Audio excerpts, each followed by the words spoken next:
चल। तुझे क्या पंखुड़ी, आना। तुम लोग मेरे साथ कोई प्रैंक तो नहीं कर रहे हो ना? अरे बाबा कोई प्रैंक नहीं कर रहे हम लोग, जल्दी आजा चल। अच्छा ठीक है।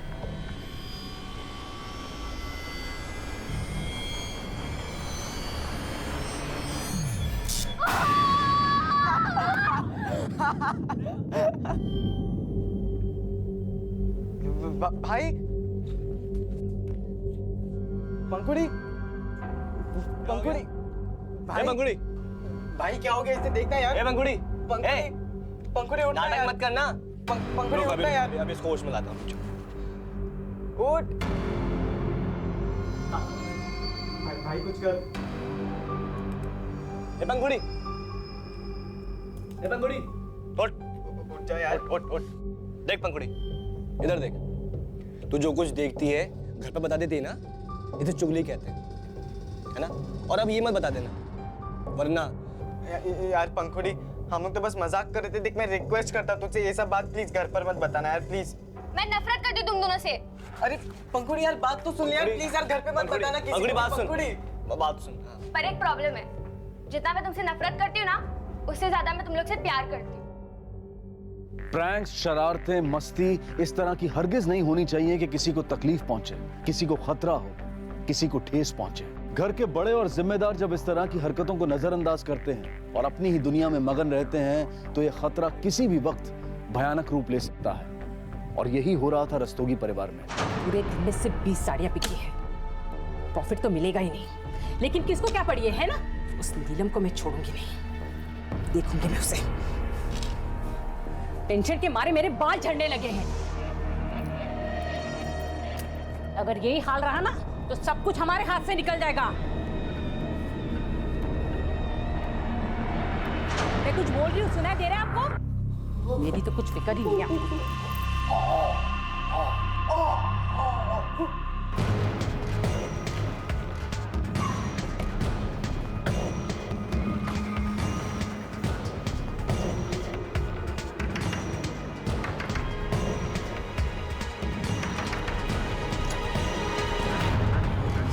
साहेब काय झालं? शरद येत होता. हो पण 2-3 दिवसापासून तो घरी नाही आला, त्याचा फोन पण बंद येतो. साहेब क्या हुआ? ये तो तब पता चलेगा जब वो हमें मिलेगा. काही अंदाज आहे का तो आता कुठे असेल? साहेब तो टेम्पो चालवतो. कोणाची, स्वतःची का किसी और के लिए चला था? नहीं मेरे को कुछ नहीं पता साहेब. ठीक है, तो आला की आम्हाला कळवा. हो साहेब. राणे, ये शरद के फोन पर ट्रैकिंग पे डाल दो, कॉल रिकॉर्ड निकलवाओ, पता करो कि गायब होने से पहले उसकी आखिरी लोकेशन क्या थी, और एक खबरी को यहाँ 24 घंटे नजर रखने को बोलो.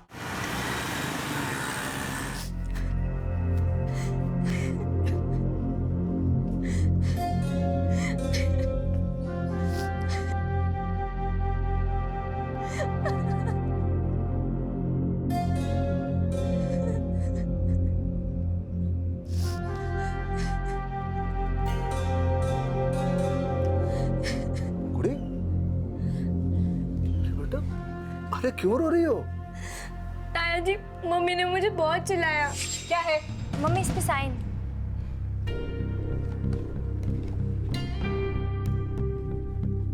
तू स्कूल पढ़ने जाती है या मस्ती करने जाती है? साइंस में तेरे 65 और मैथ्स में तेरे 61। पर मम्मी इंग्लिश और एसएस में तो 90 अप है ना। सोशल साइंस की कोई वैल्यू होती है? तू और तेरे बाप ने ना दोनों ने मेरी नाक में दम करके रखा है। तू स्कूल में जाती है कि मस्ती कर सके, और तेरा बाप कभी फोन नहीं उठाता, घर में टाइम नहीं देता। जा अपने बाप से साइन करवा, मैं इस पे साइन नहीं करूंगी। अरे पगली, इतनी सी बात पे कोई रोता है क्या? ला मैं साइन कर देता हूँ, ला। अरे क्या है, तुम्हारी मम्मी किसी और से गुस्सा होगी तो इतने में तुम गई तो इसलिए डांटा होगा। लो ये भी साइन हो गया। अब मेरी पंखुड़ी के लिए एक मीठा सा गिफ्ट ले लो।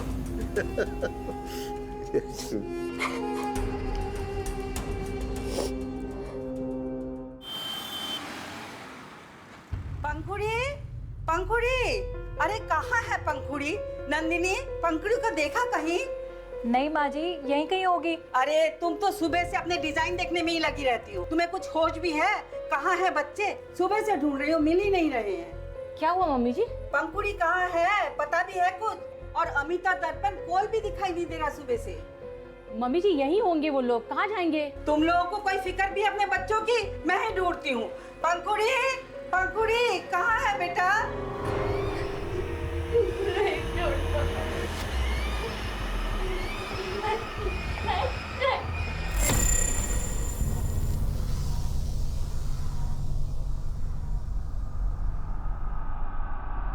आराम से।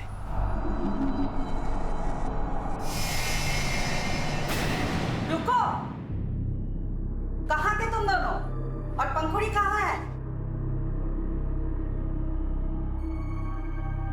पंखुड़ी? दादी हमें क्या पता पंखुड़ी कहाँ है? हम तो लेट नाइट मूवी देखकर आ रहे हैं बस। अच्छा, जाओ अपने अपने माँ बाप को उठा के लेके आओ। अरे जाओ।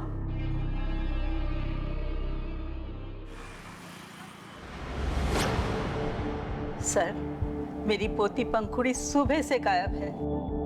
पता नहीं कहाँ किस हाल में है। आपने अपने रिश्तेदारों और उसके दोस्तों से पता किया?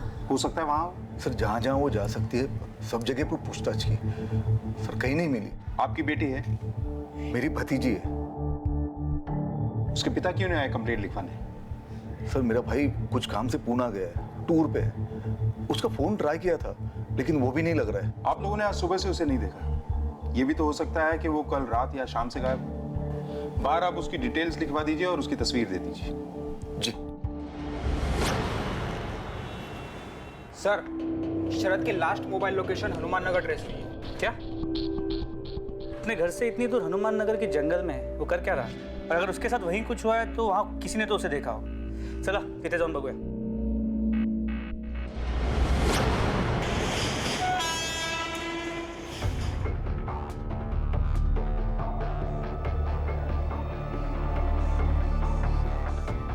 इसे देखा है?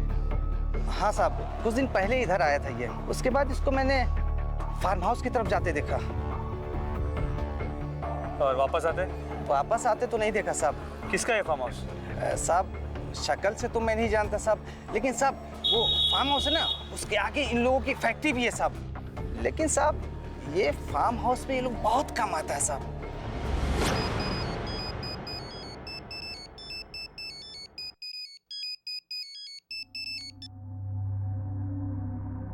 नंदिनी, तुम्हें पता है ना मैं पूना में क्लाइंट के साथ बिजी हूँ। फ्री होकर बात करता हूँ। बाय। मिस्टर नवीन। यस। हमें आपसे कुछ पूछताछ है। बोलिए। इसे जानते हैं? नहीं। टेम्पो ड्राइवर है शरद, 5 दिन से गायब है और आखिरी बार इसे आपके फार्म हाउस जाते हुए देखा गया था। तो हम जानना चाहते हैं कि वहाँ करने क्या गया था। टेम्पो ड्राइवर्स को हायर करना, उनको काम असाइन करना, ये तमाम काम जो है मेरा सुपरवाइजर करता है। माधव, श्याम जी को अंदर भेजूंगा। बैठिए। एक टेम्पो ड्राइवर आखिरी बार आपके फार्म हाउस जाते हुए देखा जाता है और फिर गायब हो जाता है और आपको पता था उसके टेम्पो में ब्लड के स्टेन्स भी मिले। देखिए, मैं फार्म हाउस जो हूँ कभी कभार ही जाता हूँ। सर शाम। ये शरद है, टेम्पो ड्राइवर। नहीं सर, ये हमारे इधर काम नहीं करता है। और वैसे हमारा कोई ड्राइवर मिसिंग भी नहीं है। आप चाहे तो रिकॉर्ड चेक कर सकते हैं। हमें आपका फार्म हाउस चेक करना। सॉरी, देखिए अदरवाइज मत लीजिएगा, लेकिन जितना कोऑपरेशन हो सकता था मैंने किया। एंड प्लीज एक चीज़ और है, बिना वारंट के प्लीज मेरा वक्त बर्बाद मत कीजिएगा। थोड़ा बिजी रहता हूँ मैं, प्लीज। सर इसे तो वारंट चाहिए। मुमकिन है इसका और शरद का पाप का कोई जॉइंट खाता हो। पहले वो पता लगा, फिर इसे कानून सिखाएंगे।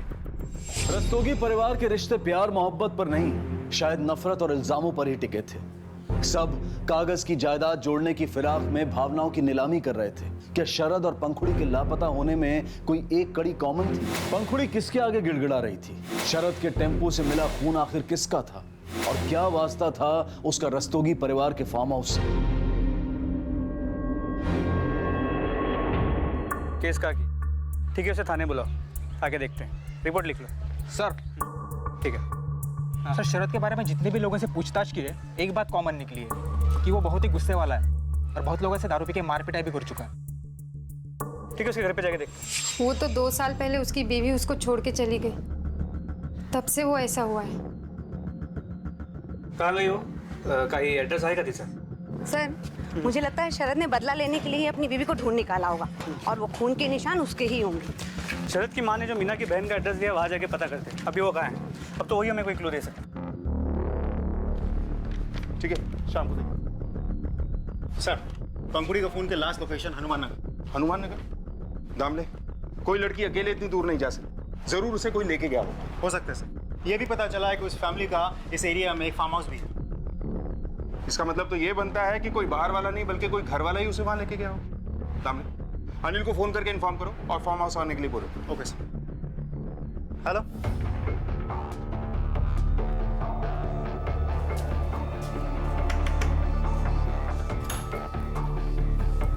मीना। हाँ साहब। शरद एक हफ्ते से गायब है, आपके पास उसकी कोई खबर है? नहीं साहब, मेरे पास उसकी कोई खबर नहीं है और मुझे उसकी कोई खबर रखनी भी नहीं है। रोज का मचमच था, पैसे उसके पास रहते नहीं थे, लेनदार रोज दरवाजे पे आते थे और आए दिन रोज न रोज किसी से मारामारी करता था। यहाँ से भी कोई क्लू नहीं मिला। लगता है फार्म हाउस के आसपास ही कुछ मिलेगा जो अब तक हमारी नजरों से छूट रहा था। चलो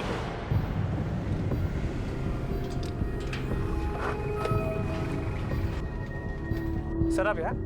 तुम यहाँ कैसे? एक मिसिंग केस के सिलसिले में एक टेम्पो ड्राइवर एक हफ्ते से गायब है।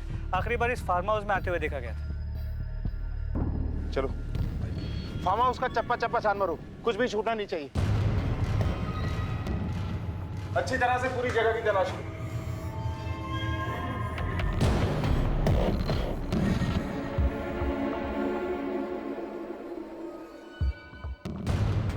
सर, बिल की कॉपी मिली। ये तो आसपास की किसी दुकान का लगता है, इसे एविडेंस पे जमा करो। अगर ये जगह बंद थी तो ये बिल यहाँ कहाँ से आया? सर, ये देखिए। इसे देखकर तो लगता है कि यहाँ कुछ बड़ा क्राइम हुआ है। फॉरेंसिक टीम को बुलाओ और ब्लड के सैंपल्स को टेस्ट के लिए लो। सर, क्या ये पॉसिबल है कि ये खून शरद का हो? लेकिन सर, बिना चाबी के वो अंदर घुसा कैसे? और दोनों केसेस में कनेक्शन क्या हो सकता है? क्योंकि ये फैमिली तो शरद को जानती तक नहीं। सर, बाथरूम से लाइटर मिला है। इसे भी कस्टडी में जमा करो। सर, अगर ये जगह बंद थी तो ये लाइटर, ये बिल और ये खून, ये सब यहाँ कहाँ से आया? मिस्टर अनिल, जब तक हमारी इन्वेस्टिगेशन पूरी नहीं हो जाती, आपका ये फार्म हाउस हमारी निगरानी में रहेगा। जितने शिद्दत से तुम मेरे पीछे लगी रहती हो ना, अगर इसका आधा एफर्ट भी तुमने पंखुड़ी के ऊपर लगाया होता तो आज वो हमारे साथ होती। मैंने उसे अकेले पाला है। बिजनेस टूर से कभी फुर्सत मिली है तुम्हें? नोट छापने की मशीन के अलावा अगर कभी अच्छे बाप भी बन गए होते ना तो ऐसा कुछ नहीं हुआ होता। तुम तो बड़ी एफिशिएंट हो ना। तुमने पंखुड़ी के लिए क्या किया? क्या ध्यान दिया तुमने उसपे?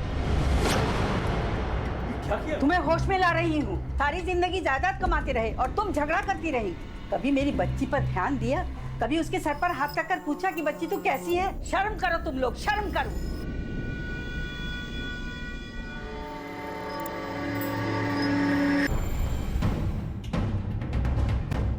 ये बिल आपकी दुकान की है? हाँ सर, ये बिल हमारी दुकान का। बता सकते हैं कार्ड किसने स्वैप करवाया था? सर, शकल तो याद नहीं है, पर इतना याद है वो 2 16-17 साल के लड़के थे। ये रहा सर।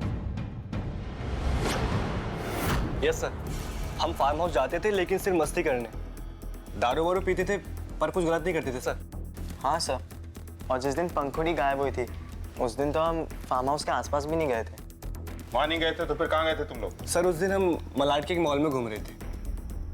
ठीक है, जाओ। Thank you sir. सर, इन दोनों की इंक्वायरी की। स्कूल में टीचर और स्टूडेंट सबका यही कहना है कि 24 घंटे ये दोनों प्रैंक करने के प्लानिंग में लगे रहते हैं। कभी कभी मजाक तो बहुत खतरनाक किस्म के होते हैं। कहीं ऐसा तो नहीं कि इस बार कोई मजाक हाथ से बाहर निकल गया हो और पंखुड़ी उसकी शिकार बन गई हो? दामने पता करो कि ये दोनों सच बोल रहे हैं या झूठ। जिस दिन पंखुड़ी गायब हुई ये दोनों मलाड मॉल में थे या कहीं और? Yes sir. अब भी वक्त है, सुधर जाओ। आखिरी वार्निंग दे रहा हूँ। पापा, ज्यादा मेलो ड्रामा करने की जरूरत नहीं है, वरना मुझे भी मुंह खोलना पड़ेगा। भाई तूने तो आज मरवा ही दिया। अब ज्यादा ड्रामा मत कर, अब तो बहुत मजे ले रहा था। अरे मजे की छोड़, अब ये सोच अपनी जान कैसे बचाएंगे हम।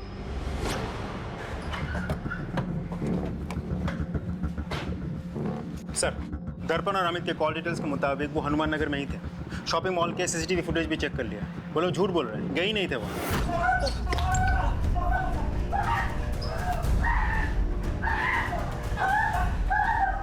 सुना है तुम लोगों को सैटिस बहुत पसंद है। आज तुम्हें वही बचेगा। हमें लोगों की पसंद का बहुत ख्याल है।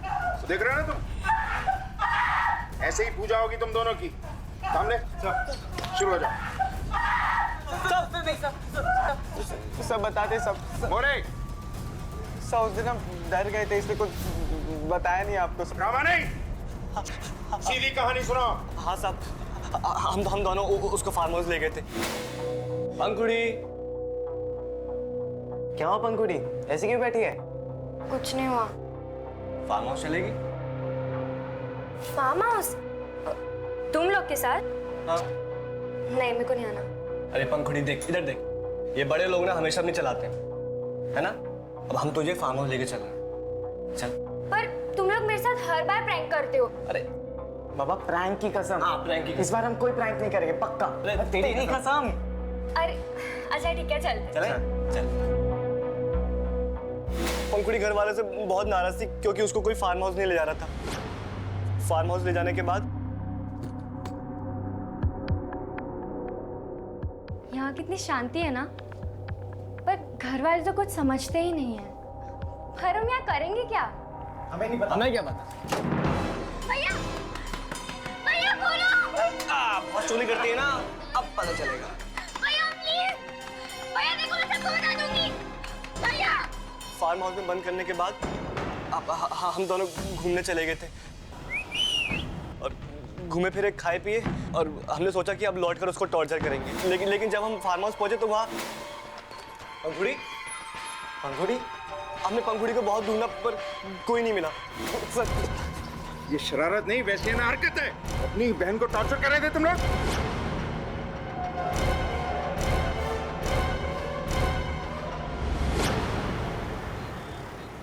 किस तरह की परवरिश की है तुमने अपने बच्चों की? और तुम लोग किसी को दुख देके तुम्हें खुशी मिलती है, चाहे अपनी बहन ही क्यों ना हो। हाँ हाँ, ये सब नवीन की गलती है। अरे बच्चों को सही गलत समझाने के बजाय उनकी गलतियों को पैसे देके रफा दफा करता है। मेरी गलती है? अरे मैं कम से कम सिचुएशन को हैंडल तो करता हूँ, आपने क्या किया? आप करो ना हैंडल। हाँ तो कर रहा हूँ ना मैं। तो करो ना बातें। अरे चुप रहो, बंद करो ये ड्रामा। मम्मी जी देखिए, मैं यकीन के साथ कह सकती हूँ, ये भले ही कितने भी बिगड़े क्यों ना हो, लेकिन ये किसी को गायब नहीं कर सकते। मैं सच कह रही हूँ आजी। अरे इस घर में कीचड़ में कमल की तरह थी वो, तुम सबसे अलग। वो किसी को दुख नहीं पहुंचा सकती। पता नहीं कहाँ गई मेरी बच्ची, मेरी पंखुड़ी। ना पंखुड़ी ना शरद, किसी का कुछ पता नहीं चल रहा। फार्म हाउस पे मिला ब्लड शरद का है, ये जानने के लिए भी हमें शरद का मिलना बहुत जरूरी है। क्या कनेक्शन हो सकता है दोनों केसेस में? सर देखा जाए तो, एक मिनट। हेलो, क्या? ओके सर, फार्म हाउस में मिले ब्लड के फॉरेंसिक रिपोर्ट के मुताबिक वो एक नहीं बल्कि बहुत सारे लोगों का ब्लड है। रस्तोगी परिवार में तो गलतियों का इतना ढेर था कि अच्छाई को शायद ढूंढ कर निकालना पड़े। जो माँ बाप अपने बच्चों के भविष्य के लिए दिन रात एक कर रहे थे, उनके पास अपने ही बच्चों के लिए वक्त नहीं था। और अब एक अपराध की दस्तक उनके घर तक आ पहुंची थी, और इसी अपराध के पुख्ता सबूतों को इकट्ठा करने के लिए पुलिस ने एक बार फिर फार्म हाउस का रुख किया। पूरा फार्म हाउस बारीकी से चेक करो, कुछ भी अजीब दिखाई दे तो इन्फॉर्म करो। सर्च शुरू करो। Yes sir. तुम ऊपर देखो, तुम इस तरफ देखो।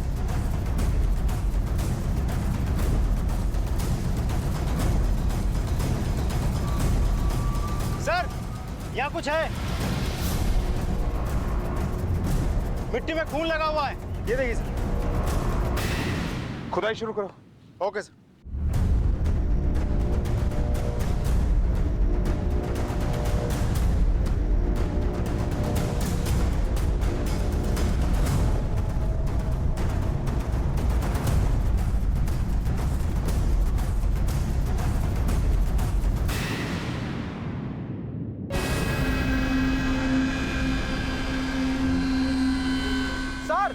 यहाँ भी एक लाश मिली है।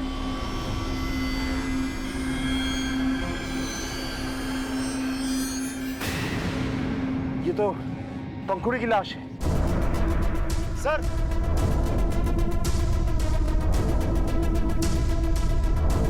यहाँ भी कंकाल है। सर टोटल 6 बॉडीज, सभी छोटी बच्चियों की। एम्बुलेंस बुलाओ और सबको पोस्टमार्टम के लिए भेजो।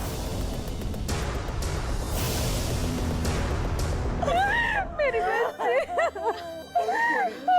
मेरी बच्ची, मेरी बच्ची। ये सब कुछ तुम लोगों की वजह से हुआ है। हमेशा पैसा कमाना, झगड़े करना और तुम लोग हंसी मजाक में ही रहते थे। वो ठीक कहती थी, ये घर ज्वालामुखी है और ज्वालामुखी एक दिन फटेगा। उस ज्वालामुखी में ही मेरी बच्ची जलकर राख हो गई।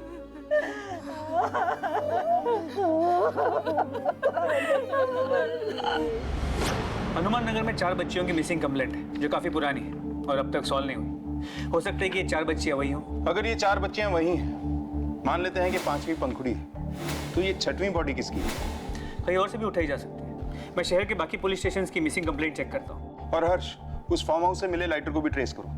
जी सर। सर, पोस्टमार्टम रिपोर्ट आ गई, लेकिन कुछ बॉडीज की हालत ऐसी है कि शनाख्त होना मुश्किल है। और रिपोर्ट के मुताबिक सभी बच्चियों के साथ रेप और मोलेस्टेशन हुआ है। ये केस एक मिसिंग कंप्लेंट से शुरू हुआ था और सीधे सीरियल चाइल्ड मोलेस्टेशन और मर्डर केस में बदल गया। सबसे रीसेंट बॉडी हमें पंखुड़ी की मिली थी ना? Yes sir. बॉडी से हमें मोलेस्टर का सीमेन सैंपल भी मिला होगा। उसे पंखुड़ी के दोनों भाइयों अमित और दर्पण से मैच करो। लेकिन सर, अगर कोई घर वाला होगा तो पंखुड़ी को मारेगा क्यों? मामला बहुत गंभीर है, हम कोई चांस नहीं ले सकते। वैसे शरद का इस केस से क्या लेना है?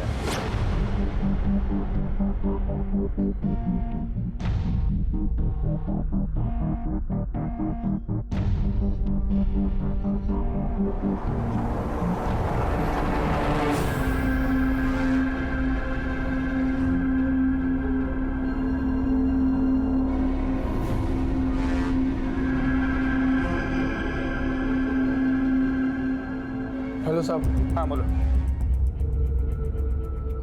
तुम 1 मिनट के लिए भी उससे नजर मत हटाना, हम अभी आते हैं। सर, खबरी का फोन था। ये शरद उसके घर के आसपास देखा गया। क्यों नहीं आता?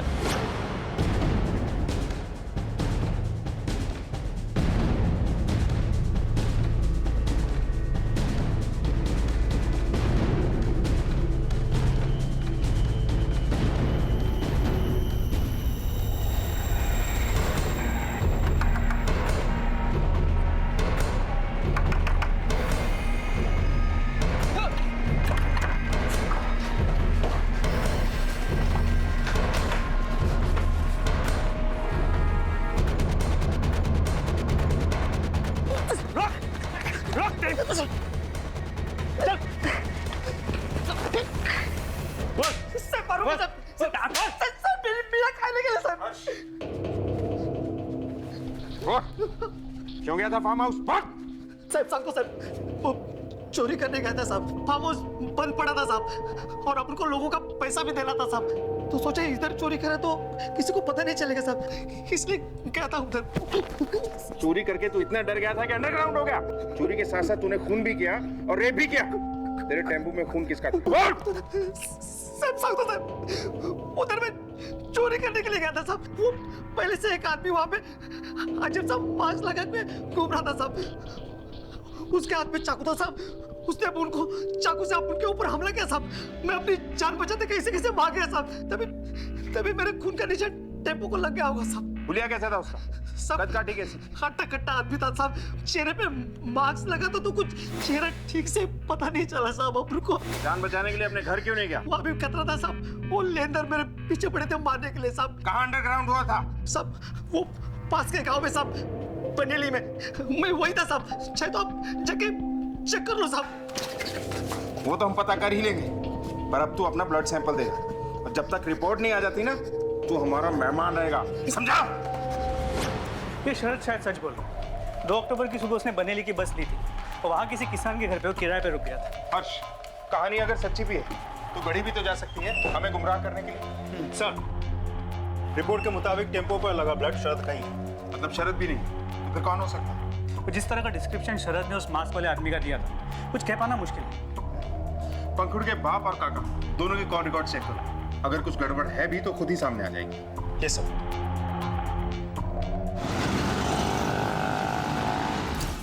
सर, अनिल ने कहा था कि वो फार्म हाउस नहीं जाता है, लेकिन कॉल रिकॉर्ड्स के मुताबिक वो अक्सर वहां जाता है, वो भी अपने ऑफिस के बाद। सर, उस लाइटर का पता चल गया। उस पर बना बारकोड किसी वेबसाइट का है, ऑनलाइन शॉपिंग से मंगाया गया। ऑर्डर करने वाली कोई मधु नाम की औरत, लेकिन उसका डिलीवरी का एड्रेस अनिल के ऑफिस। चलो पता करते हैं कि लाइटर की शौकीन मैडम ये है कौन।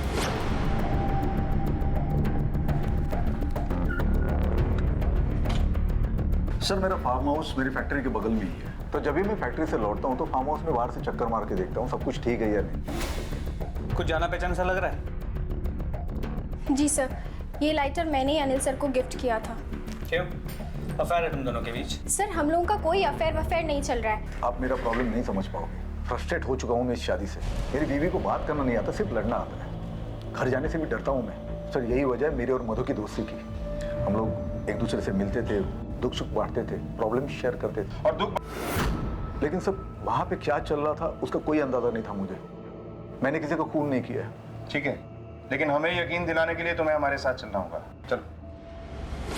हर्ष, कुछ छठी बच्ची के बारे में कुछ पता चला? छठी बच्ची की पोस्टमार्टम रिपोर्ट के मुताबिक उसके हाथ में कुछ सालों पहले फ्रैक्चर हुआ जो फिर जाके ठीक हुआ। मैंने उस उम्र की सभी मिसिंग बच्चियों की कंप्लेंट्स की फाइल्स मंगाई है। अगर किसी भी बच्चे के हाथ में फ्रैक्चर की कोई भी इन्फॉर्मेशन मिली, वो ना हो छठी बच्ची हमारी हो। सर, ये किशोर है, अनिल की फैक्ट्री में काम करता है। 2 महीने पहले इनकी भी बच्ची गायब हुई। आपको क्या लगता है इस सब में अनिल का हाथ हो सकता है? वो सब मुझे नहीं पता।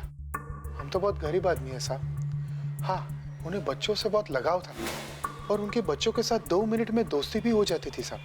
एक बार मेरी बच्ची को और मेरे कलीग की बच्ची को उन्होंने चॉकलेट दी थी साहब। बस उसके दूसरे ही दिन से हमारी बच्चियां गायब थी साहब। बिना कुछ किए ही बच्चियों पे बड़ा प्यार आता है आपको? सर वो मेरे वर्कर्स की बच्ची है, इसलिए मैं उन्हें चॉकलेट देता था, लेकिन इत्तेफाक से वो गायब हो गई। गलत वक्त पे गलत जगह पहुंचने के बहुत इत्तेफाक हैं तुम्हारे। क्यों? सर, इनके वकील आए हैं, जमानत के पेपर्स देखो।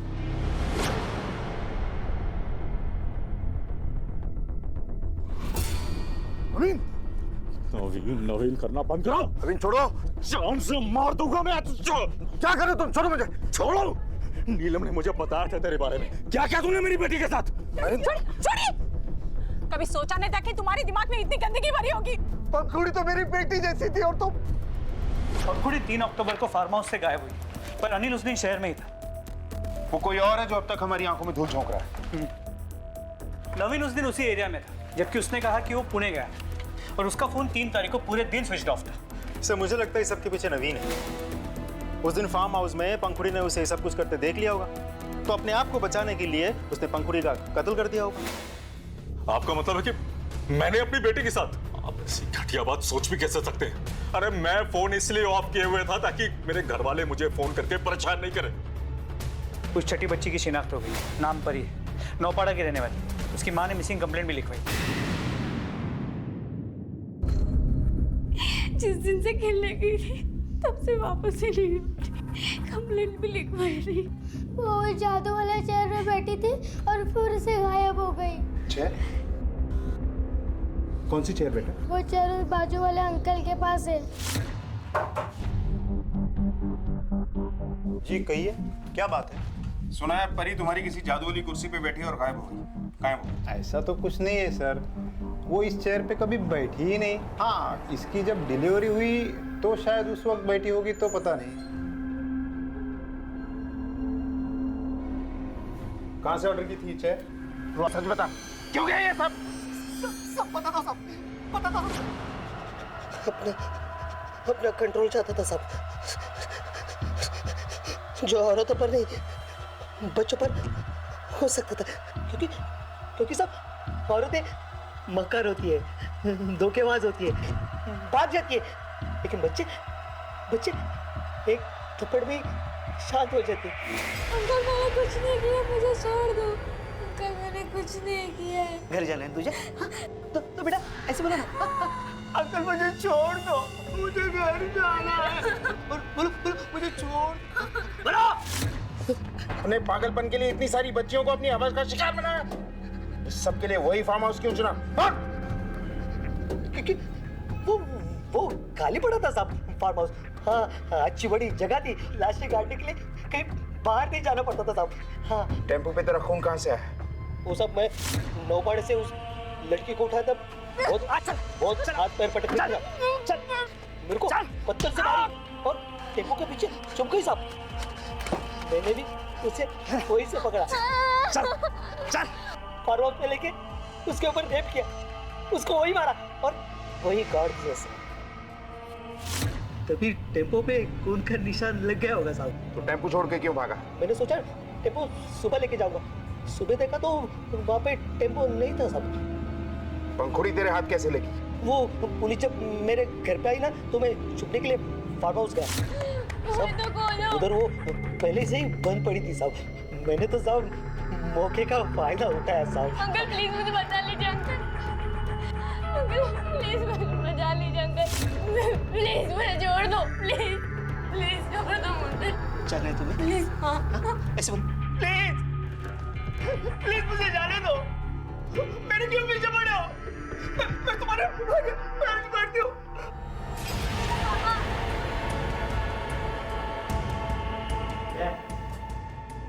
और उसे भी मार डाला।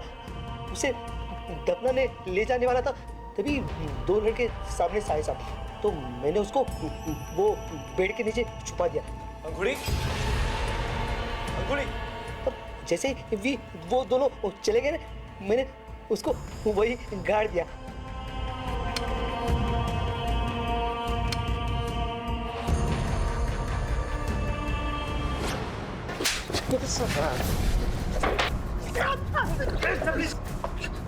अगर मेरे हाथ में तुझे सजा देना होता ना तो यही चीर के रख देता तुझे। एक बेहतर जिंदगी जीने की चाह में इंसान ने आज अपने आप को मशीन बना लिया है। आज होड़ लगी है सिर्फ एक दूसरे से आगे निकलने की, और इस कंपटीशन ने समाज में मानसिक रोगियों की एक बहुत बड़ी फौज तैयार की है, जिसका शिकार बनते हैं पंखुड़ी जैसे मासूम बच्चे। पैसा जरूरत है लेकिन सब कुछ नहीं, पर सख्त जरूरत है अपने दिलो दिमाग को इन बेतुके और वहशियाना उसूलों से दूर रखने की। इसी विचार के साथ मैं अनूप सोनी अब आपसे विदा लेता हूं। फिर मुलाकात होगी अगले एपिसोड में एक और चौंका देने वाले केस के साथ।